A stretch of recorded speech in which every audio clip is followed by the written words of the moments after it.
من رأى منکم منکرا فلیغیر بیدہ فإن لم یستطع فبلسانہ فإن لم یستطع فبقلبہ وذلک اضعف الایمان۔ جو برائی کو دیکھے کفر سے روکو، نہیں ہمت تو زبان سے روکو، نہیں ہمت تو دل سے برا سمجھو، نفرت کرو اس رویے سے، اس طریقے سے۔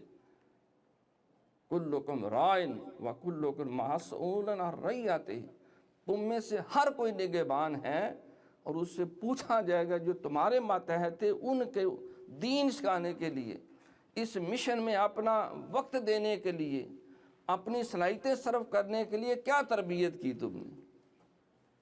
کیا اپنے بچوں کو راہ حق پہ لگایا؟ کیا اپنی بیویوں کو نیکی کے راستے پہ چلایا؟ یا صرف روٹی کمانے میں لگے رہے؟ وہ تو ساری دنیا کر رہی تھی۔ اے بندہ مسلمہ، تجھے خیر الامم ہونے کا لقب اسی لیے ہے کہ تم نیکی کو پھیلاتے ہو اور برائیوں کو روکتے ہو۔